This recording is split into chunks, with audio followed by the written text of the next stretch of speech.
जुड़े हमारे साथ, सब्सक्राइब करें त्रिशूल ज्ञान। हमारा जीवन क्या है? ये जीवन कभी प्रश्न उठा है मन में?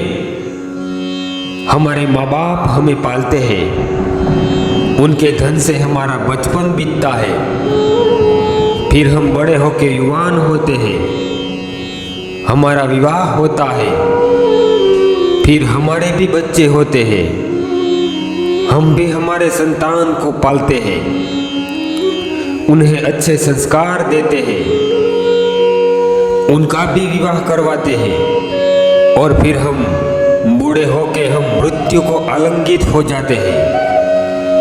क्या यही हमारा वास्तविक जीवन है? प्रश्न तो उठते होंगे मन में। जल 3 भागों में विलीन होता है। समुद्र से बादल बनता है और बादल से बारिश बरसती है, फिर बारिश बरसने से नदियों में बहती है। क्या कभी जल ने सोचा होगा कि क्या है मेरा जीवन? नहीं, वो कभी नहीं सोचता। जहां बहता है वहां सदा परोपकार के कार्य करता रहता है। जब तक समुद्र में रहता है तब तक असंख्य जीवों का जीवनदाता बनकर रहता है, और जब वहां से निकलकर बादल बनता है तो किसानों की एक आश बनता है कि खेत में फसल उपजेगी। जब बारिश बनकर बरसता है तो उन सूखी धरा को सींचता है, और जल नदियों में बहता है तो किनारों पर नई नई वनस्पति को जन्म देता है। क्या यह जल सोचता होगा उसका उद्देश्य क्या है, उसका जीवन क्या है? नहीं, वो जितना हो सके उतना सबको आनंद देता जाता है, वो अपना धर्म किए जाता है। इसलिए कभी ये प्रश्न मत कीजिएगा कि क्या है जीवन, क्या है जीवन का उद्देश्य। आपसे जितना हो सके उतना सबको आनंद दे और अपने जीवन को जिए। मन प्रसन्न होके बोलेगा, राधे कृष्ण।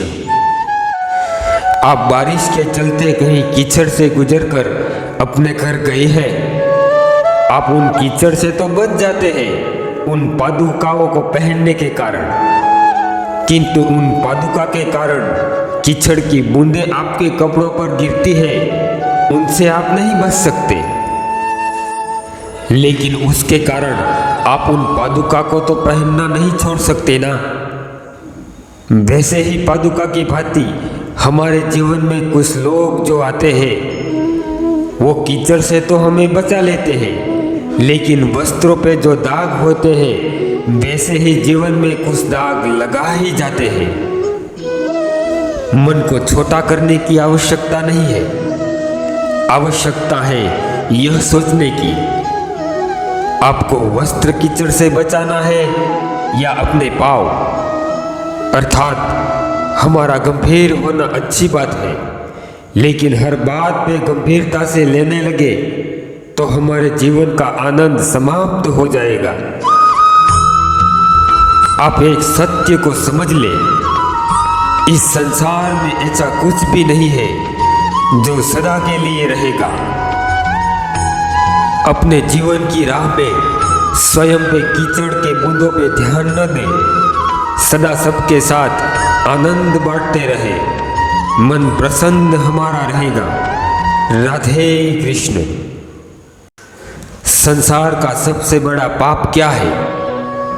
कोई कहेगा लालच, तो कोई कहेगा असत्य, कोई कहेगा छल कपट, किंतु नहीं, सबसे बड़ा पाप इस संसार में है नारी का असम्मान,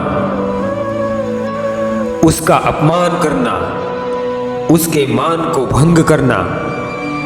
यह अपराध उसके शरीर को ही नहीं, उसकी आत्मा, उसके मन को भी ठेस पहुंचाता है। और जो उसका अपराध करता है उसे दंड क्या दिया जाए? कोई कहता है मृत्युदंड, कोई कहता है शारीरिक पीड़ा, किंतु दंड निश्चित करने से पहले जानना जरूरी नहीं है कि अपराध करने वाला है कौन। आप कहोगे सरल सी बात है, वही पुरुष जिसने नारी का मान भंग किया, उसका अपमान किया, क्या ये पूर्णता सत्य है? कभी कभी अपमान को खोने के लिए, मान को खोने के लिए स्वयं उत्तरदायी नहीं हो सकती। विचार करके देखिए, अपने सम्मान पे दृष्टि रखिए। अपने मान सम्मान को खोने से पहले सीता का हरण रावण इसलिए कर पाया कि अपने भोलेपन के कारण रावण ने सीमा को लांघना सरल कर दिया। किंतु लंका में अशोक वाटिका में सीता ने तिनके की एक छोटी सी दीवार बना दी तो रावण स्पर्श भी नहीं कर पाया। अपने भोलेपन को टालिए। अगर कोई आपके सम्मान की सीमा को पार करने का प्रयास करे तो उसे वही टालने का सीखे। आपके ऊपर उठने वाले कटाक्ष को, हाथ को वही रोक देना सीखे। फिर कोई साहस ही नहीं कर सकता पुनः प्रयास करने का। स्वयं को निर्मल मानकर आप अपराधी ना बने, क्योंकि नारी जननी है, आराध्य है, पूजनीय है। राधे कृष्ण।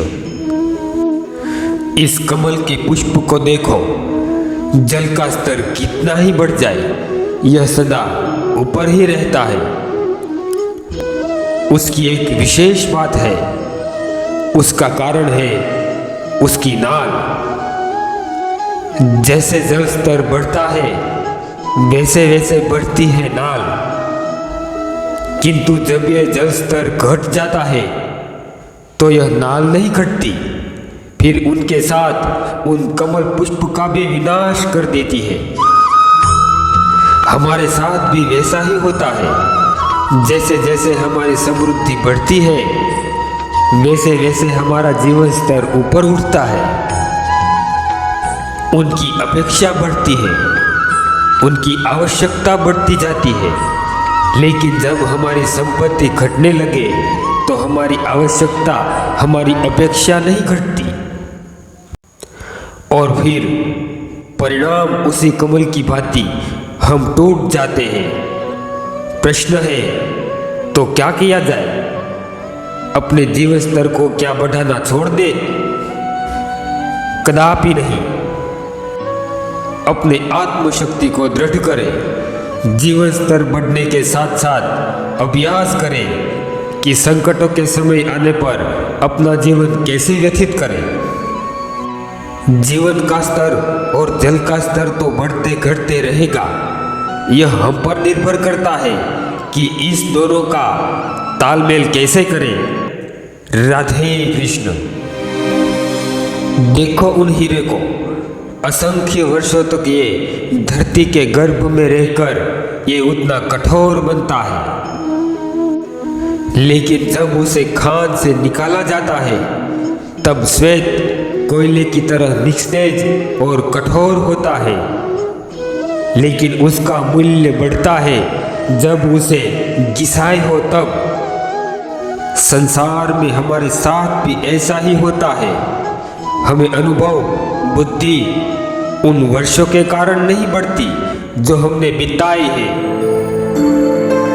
जो हमने व्यतीत की है, बल्कि हमने कठिनाइयों का सामना किया, हमने चुनौतियों का सामना किया, हमने संकटों का सामना किया। पीड़ा से, उन क्षणों से हमारे अनुभव, बुद्धि निखरती है। इसलिए जीवन में कभी संकट आए, पीड़ा आए, चुनौतियों आए तो भयभीत मत होइएगा, क्योंकि यही परिस्थितियां आपको अनुभव देगी। इसलिए स्वागत कीजिए। दोस्तों, इन बातों से आपको क्या सीख मिली कमेंट करके जरूर बताना, और एक प्यारा सा लाइक जरूर कर देना, और चैनल को सब्सक्राइब नहीं किया हो तो चैनल को सब्सक्राइब कर लेना, और बेल आइकन को प्रेस करना मत भूलना। ताकि ऐसे ही वीडियो जब भी हम डालें तो इसकी नोटिफिकेशन आपको सबसे पहले मिलती रहे।